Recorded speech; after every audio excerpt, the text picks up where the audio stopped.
This week on The Check-In, we look at exactly what hotels have known for decades that we can learn from in short-term rentals, how standardization and optimization of check-in processes, concierge services, and others can completely change the trajectory of your business. Welcome back to The Check-In. Hello, everybody. Frank Bosi, my friend. How nice to see you. Good seeing you. How are you doing? Very well. And Sarah Nandapri, my old friend. Old in time of friendship, not old in age, of course. How are you? Doing great. I'm really excited to have Frank join us today. It's gonna be a great episode. Frank brings a wealth of experience, particularly formerly from the hotel industry, and has done a really great job of implementing some of the learnings there into our industry in general, and kind of overall just helping us bring up the standard. So really excited to have him on today. Thanks so much for joining us, Frank. Yeah, no, thank you for having me. I'm really excited. I always like talking about hotels. Well, look, that is the topic of the day, my friend. So before we kind of dive in, I'd love to know a bit more about your journey, how you came to be at Hostfully and where hotels fit in. Yeah, I mean it's a long story, so I'm going to keep it short for today's episode. But long story short, I started my career in the luxury hotel space, being on the operational side first, at the front desk, guest services, specifically for brands like the Trump Hotel Collection, Four Seasons, Marriott Luxury, which includes the Edition brand as well as the Ritz-Carlton brand. So by having all of that experience, and I'll kind of touch on a few topics as well, but I feel like that guest experience and my career experience is just transitional into the short-term rental world. And by transitioning from the hotel world to the short-term rental world, by choice, kind of not by choice, it was COVID related. Hotels shut down during COVID, which means jobs were lost right here. But I've always wanted to get into the short-term rental world. Airbnb has always been something I've been interested in, short-term rentals in of itself. And I just really stumbled across Hostfully 6 years ago. And that's where I started my career in the short-term rental world. So it's been fantastic. And I'm definitely not going back to the hotel world, because I think, and this will translate well into today's conversation, is that hotels they're there, they put their systems in place, their foundation is strong. Short-term rentals, we're only seeing the tip of the iceberg at this point. And I think that there's so much future and growth in the short-term rental world. And I think, again, having these hotel tips and tricks would definitely elevate a guest experience in this industry. I hear also you actually put this into some really actionable insights and sort of bite-sized things of this is exactly what hotels have been doing for years that works. And this is exactly how we can apply it to our industry, which I think is going to be great for our operators, because a lot of times we always try and compare ourselves to the good things of hotels and not the bad things, or vice versa. So we're always trying to say like, oh, we're so much different than hotels. We're so much better because we're more personalized. We're more all of these things. But there are definitely things that we can learn from the hotel industry. And so I'm really excited today to hear a little bit more about that. And in particular, as I said, like specific actionable things that the audience can take into their day-to-day operations to build up that kind of level of professionalization. Yeah, and it's also something that I've been noticing more and more lately. It's something I get asked about, as I mentioned, pretty often because of my background in hotels, specifically luxury hotels. Ultimately, what it is the best short-term rental operators today, they're not just hosts anymore. It's not just heads in beds on Airbnb. The professional, successful operators are operating like hotel brands. And again, I think the biggest takeaway and difference between average operators and top performers, it's not how nice your furniture is. It's not how nice your photos are, or how big your home is, or if it's located on a beachfront, although that sometimes helps. But it's the systems that they have in place. Top operators and property managers, they don't rely on memory alone. They have these like repeatable systems that they rely on, and those repeatable systems deliver this consistent experience every single time. And it really matters. I mean, guests, they're about like 2 times more likely to leave a 5-star review when the expectations are clear and consistent right from the get-go.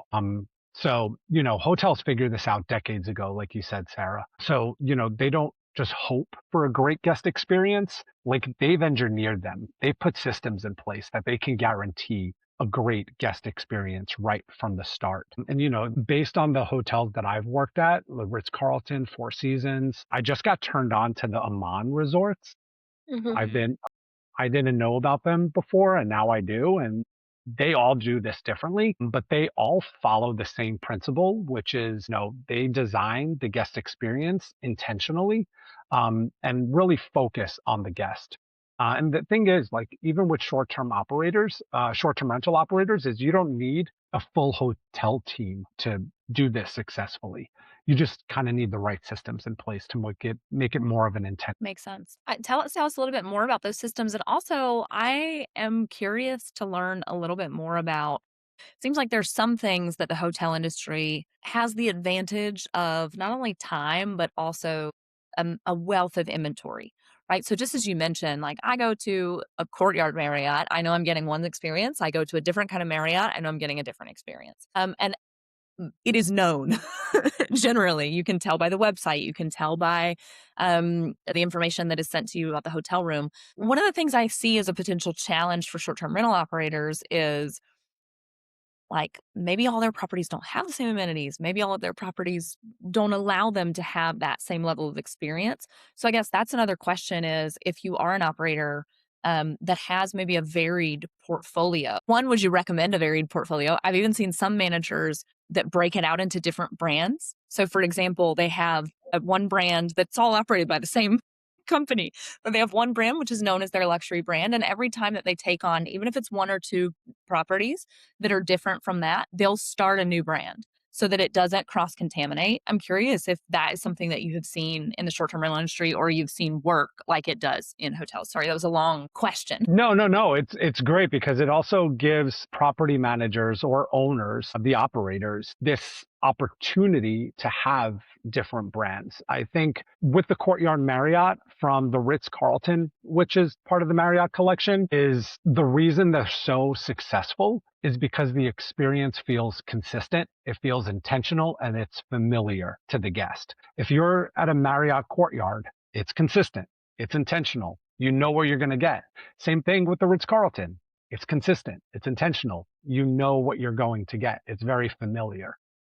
And again, just based on the conversation, and this kind of leads to my first point, is this standardization of the experience across every property. And even with property managers, there's different owners, and every owner has a different home. So you, as the property manager, have to make a concerted effort, or just you yourself be consistent on which owners you take on.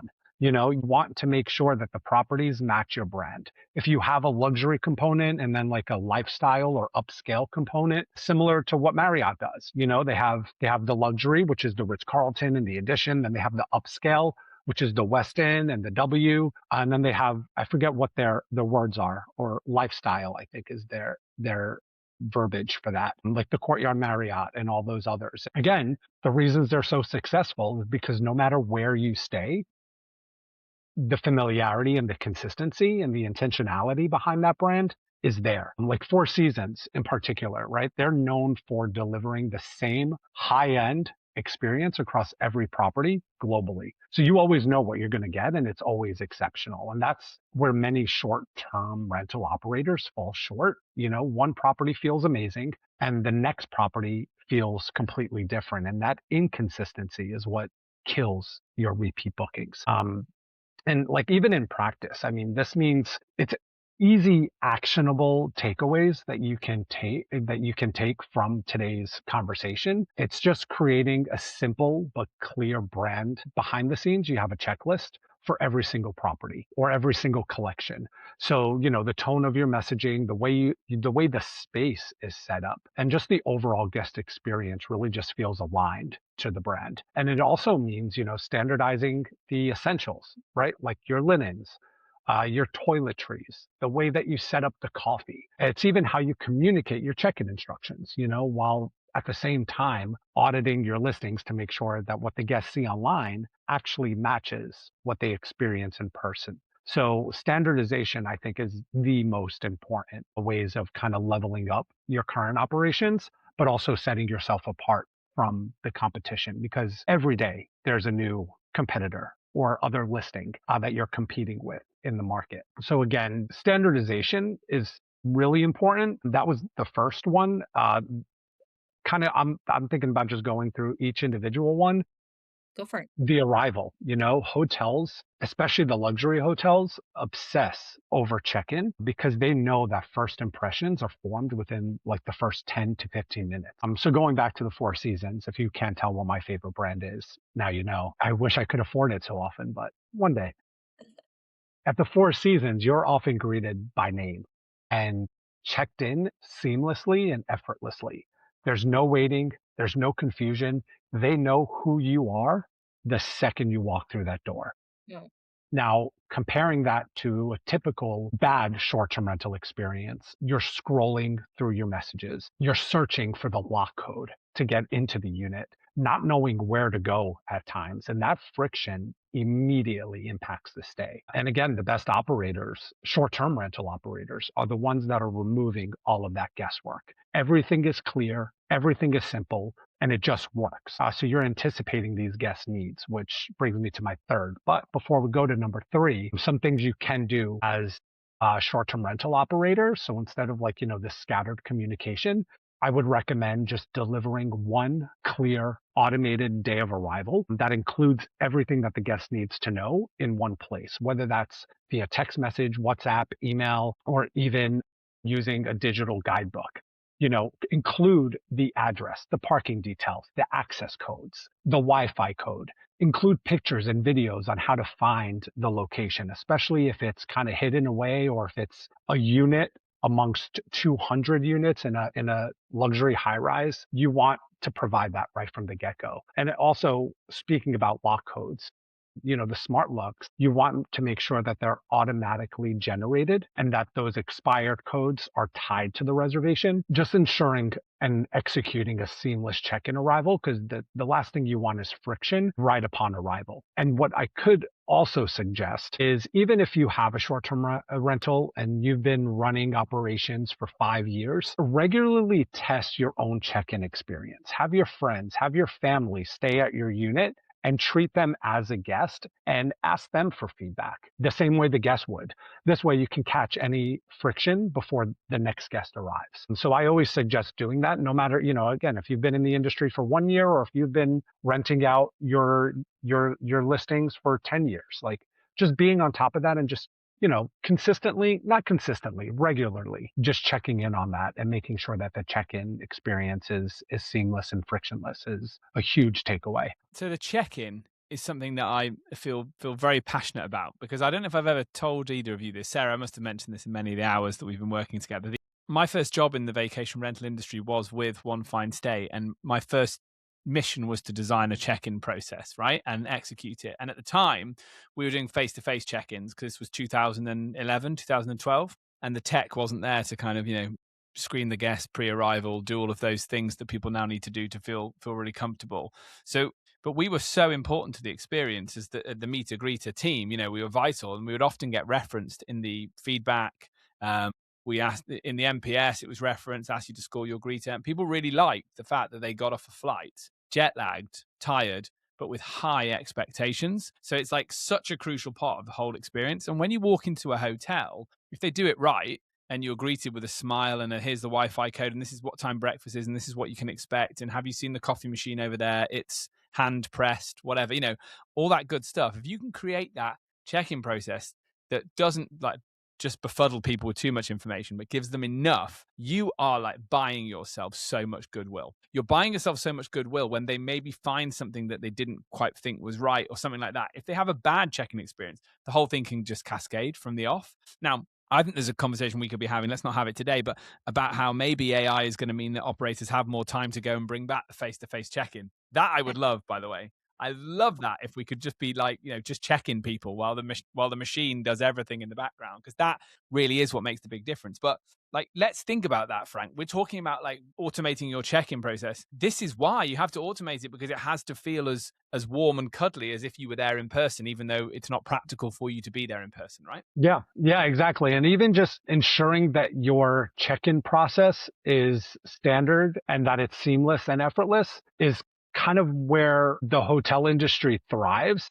The Ritz-Carlton, for example, they stand out because their philosophy is around anticipating guest needs. So same thing as ensuring your check-in process is seamless. The hotels don't wait for problems. What they do is they instead design the experience to prevent those problems. So just anticipating the guest needs right from the get-go. In your case, Leo, was, the check-in process. In short-term rentals, way too many operators wait until checkout to ask for feedback, which in my opinion is way too late. I think you can really prevent any issues right from the start. Even like a simple, what I love and what I do a lot of my demos is show our automated messaging. And after the stay starts, you can create an automated email or text or WhatsApp that goes to the guest 2 hours after they check in. Just being like, hey, welcome to the property. I'm Frank. We're thrilled to have you with us. Should you have any questions, please do not hesitate to email me directly. And I put my signature there. So now every single guest, 2 hours after they check in, receive this personalized email or WhatsApp from me directly. And again, that simple, proactive answering of common questions and offering assistance, that can prevent issues before they even happen, which ultimately, right, it's gonna dramatically improve your reviews. So I think, kind of going back to that is instead of reacting, just taking that shift to proactively support the guest throughout their stay, again, by sending a follow-up email, check-in instructions, making sure that common answer questions are answered, like Wi-Fi, thermostat controls, parking, just taking that away and providing that right from the start. You can answer it, like you said, you don't want to provide too much information all at once because it could be a bit overwhelming, but you can have all of that stuff in a guidebook. And you can even use messaging that feels personalized, even when it is automated. So over time, it also doesn't mean, you're paying attention to reoccurring issues and fixing them off the source, but you're not solving the same problem over and over again because you will be taking care of it due to your proactiveness, if that makes sense. Which was my third, which was a very nice transition You there, Leo. segued That into was the great. third there I beautifully, didn't know. you? I love it. I love it when you go to a restaurant and the waiter pops back halfway through the starter and just says, "Is everything okay?" And there's a skill to it because they're not like in your face, like asking you to like review the food. They're not asking you to write a Google review, but they're just checking in so that if there is something wrong with your starter, they can rectify it. Hopefully, by the time everyone else it hasn't finished their food and they can get you something out and do it. So I think, and I always put it back to those, like, I don't think we talk about this enough as an industry, but it's a hospitality experience, right? From the minute they book with you to the minute they leave. Well, even after they've left, right? And you're retargeting them, you're on that journey with them. And again, yeah, like just giving somebody time to give their feedback and feel listened to. In the short-term rental context that's, oh, actually you didn't bring the towels. Okay, right. Okay, cool. Well, we better quickly get those out to you. You can get them out today instead of them all sharing a towel for 3 days while you're Hmm. while you're trying to get it out. Again, I've heard it said that basically, and I can kind of relate to this, I guess. I don't, my kids are too young to start complaining about the holiday yet. But if you've got a family, especially, and your kids are moany, is that the person who's paid for the holiday and booked it all and organized it, which is more times than not probably the mum, but in my house it's me. And I feel like it's you in your house as well, Frank. But Uh-huh. they don't relax until they've checked that everything's okay in the property. Otherwise, they feel like they haven't done their job properly if their job was to book it. And maybe we can all relate to that when you book things with friends. So we as operators need to be, aware of that. Hmm. Yeah. And I mean, it could be this domino effect, like you said, the kids are upset, the wife is upset, you're now upset. We're going to take it out on the property manager. Why did you not have, you knew that there were four of us. Why are there only three towels? So yeah. And that does impact significantly, but that's preventable. It's just checking in on the guest an hour or two after they check in. Um, and then also the other thing, and you don't get this with too many hotels, but again, it's this curated local experience, like a concierge.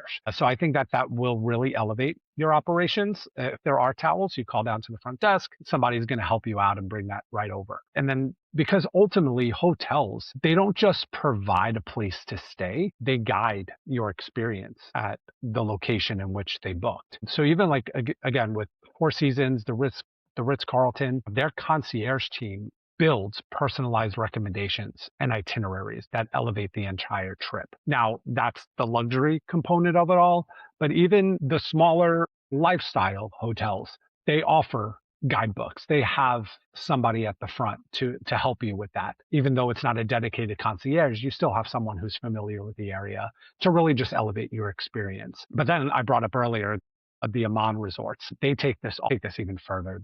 They're designing highly personalized experiences where everything feels intentional and tailored to the next level. And today's guests expect the same level of guidance, maybe not as dramatic as like the Amman resorts, but they still do expect hotel-like amenities and service that they normally didn't a few years ago.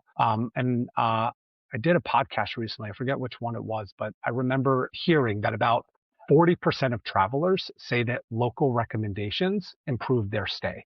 Which, duh, right? Like, obviously, how did we not think of this? So operators who do this well are consistently seeing better reviews because they are providing local recommendations to their guests. So again, going back to what Leo said, instead of overwhelming guests with endless options all at once, you can still do that by curating just a thoughtful set of recommendations, like your favorite top restaurants, your favorite coffee shops, the activities that are fun to do, and organizing them in a way that's just easy to navigate. You could also take it a step further by tailoring those recommendations to different types of guests. If you have families, couples, like who recognize, and this is another whole topic that we can discuss at a later date, but like recognize who your avatar is. If it's families, if it's couples, if it's business travelers, building partnerships with local businesses, exclusive perks, even introducing these small upsells like early check-in or local experiences, that really directly impacts the experience of the guests as well as their journey. So just kind of recognizing who the avatar is, but then curating that local experience like you were yourself a concierge. And you can do that with AI. You can do that with digital guidebooks, which we've seen so much success with. So that's also super important. But then ultimately just taking those four and just running your operations like a hospitality business. And this is where everything comes together, is having the right systems in place. So growth without systems, you're going to ultimately create chaos. And this is where many operators struggle as they scale and then find that they fall short and then they just sell their business. So hotels really rely on integrated systems for everything, your communication to guests, your housekeeping, your reporting. This way, nothing falls through the cracks. And that's how they deliver this consistency at scale. This is how they're able to grow and build more properties, is with that consistency. And it's technically not all through effort. Yes, in the beginning, there's going to be a lot of effort. But once you get the right systems in place and you have a nice, strong set tech stack, you can build that through your systems. And kind of a takeaway there and kind of in best practice. It doesn't mean automating guest communication across the entire journey, although that's ultimately what we want to do with a personalized approach to it. From booking to checkout to review requests, you can automate all of that by putting systems in place. You can even put systems in place for cleaning, maintenance, turnover, just to ensure that nothing is missed. And at the same time, I would highly suggest tracking key performance metrics. So majority property management softwares, they have like an analytics tab where you can track your performance metrics like your occupancy, your ADR, your average daily rate, your review scores, the response times that give you visibility into what's actually working and what's not working. And then you just centralize all of that stuff into a platform. And that ultimately will eliminate the complexity of just juggling so many tools and integrations. So again, just kind of, going back to running your business like a hotel. And there's so many more tips and tricks that you can do, but ultimately just when you zoom out, it just comes down to one simple idea. And it's, you don't need to become a hotel. You just, or should absolutely adopt how hotels think. Whether it is a Ritz-Carlton with anticipating the guest needs, or, a Four Seasons by delivering consistency and creating these intentional experiences, they all prioritize systems that make great stays predictable. Predictable always has like this, I don't know, negative connotation to it. But when you're a guest going into or visiting an area in which you've never been, you want predictable. You want to know what's expected. You want to feel comfortable, even though you're a 30-hour flight away from home. And hotels do that with the familiarity of their brand. So even like with platforms like Hostfully, operators can bring all of this together without adding more work or stress on themselves or even on their guest. So it's not really a way of working harder, it's that they're working smarter. So ultimately, operators who win long term aren't the ones that are doing everything manually, even though sometimes property managers feel like they need to do stuff manually because it's extra work and extra work means better work, which isn't the case anymore. The operators that are winning are the ones that are building better systems in an effort to think and act and provide as hotels do.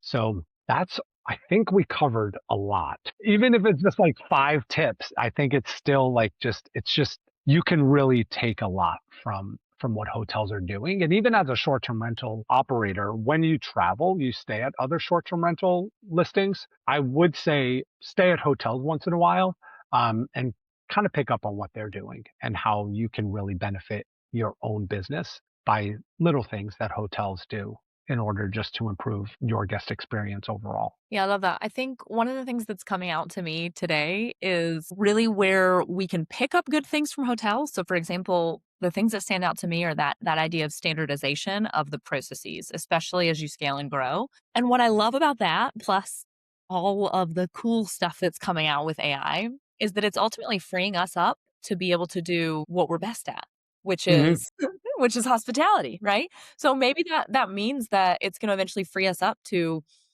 do the guest check-ins or to do more of at the minimum that concierge component of things. One of my colleagues here at Airbnb, James, who we've had on the podcast before, he also owns 2 properties out in the Canaries. And he does something really cool, which is he has somebody go and do the check-in for him. But as soon as they check in, like same thing, he sends them a personalized WhatsApp. He also calls them just to like see how everything's Hmm. going. Like he physically calls them. And then the other thing that he does, which I think is really cool, is, and this is the bit that he loves the most, he kind of does that concierge. So he'll ask them like, hey, I noticed you guys are here for 3 days. You're a family. These are the things I would recommend. Would you like me to make a reservation for you? Like, I know, Manuel down there and I can get you a discount. He always had like, and the cool thing is now he's had property, his property's in operation for a while. So everybody local knows him and he has a house down there that he goes often anyway. So they knew him before. Now he's sending them business. They always end up like, when we'll give them a free dessert or,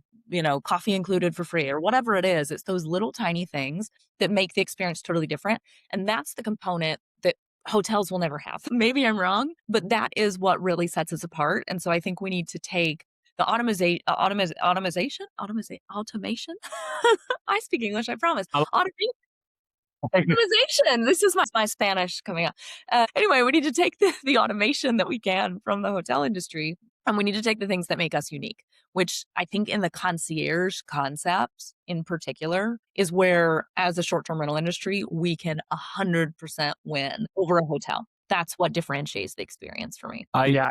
I agree with that. Sorry, Frank. I just going to say before you answer, Frank, I completely agree. And short-term rentals also do themselves a great service by bonding with local restaurateurs and people, because then they understand the value the industry brings to tourism more than ever. Because I bet the people that work with James, and James is so good at it, James is a natural born concierge, they're like, oh, great, we can see he's bringing tourists. And like the hotel has its own food and beverage facility. So the awkward thing is they probably don't want you out the whole time. They want you in as well, whereas the short-term rental wants you out. Frank, sorry. No. That's actually a great point. Again, another whole topic that we can cover, but like there is a negative connotation to short-term rentals being in certain markets where the restrictions and the regulations stem from. And I think it's important to get to know your local vendors, because when the time comes, and I hear this all the time, it's not if, it's when the regulations come, you have a solid backing and a solid foundation of people to vouch for your short-term rental. Like with Manuel bringing X amount of business to that restaurant, if you need to bring in that person during regulations and have your contact at that restaurant be like, Manuel brought us $100,000 last quarter, that's enough, because that $100,000 is going towards that market and that city. So it's definitely something that a lot of people don't necessarily think about, and that could be like a whole advocacy topic that we touch on at some later point. But yeah, you both brought up a really good point, is just cultivating that relationship with your area as well. And we are going off topic, but again, hotels want to keep everyone in, so they make the F&B revenue, whereas short-term rentals don't have that, so they leverage their contacts and local vendors to do so, which benefits everyone. Frank, this has been incredibly interesting. Thank you so much. You'll have to come back on. So we'll get you back. We'll also do a co-blog with you with these actionable insights, these 5 insights that STR operators can learn from the hotel space. Thank you for taking the time to talk us through your unique journey as it is into short-term rentals, and how that means you've got these kind of insights in mind. It's really cool to see how you see the industry, and love your passion for it. So thanks, buddy. Yeah, no, thank you for having me. Ultimately, what it is just bringing the hospitality back into the hospitality industry. Long gone are the days where you can just put your listing up on Airbnb and make money. There's competitors. We have competitors now as short-term rental operators. So it's setting yourself apart from those other short-term rentals in the area. And the way to do that is true, sincere, genuine hospitality. Frank, I love it. And look, we'll see you very soon in London. We've got paddle plans. We've got conference plans. We'll do a big bear hug, I'm sure, with Sarah and I when we're on the main stage. And to all you at home, if you enjoyed today's show, please hit like, share, subscribe in all the usual places, and keep an eye out for that co-blog with these actionable insights. Thanks very much. Awesome. Thank you for having me.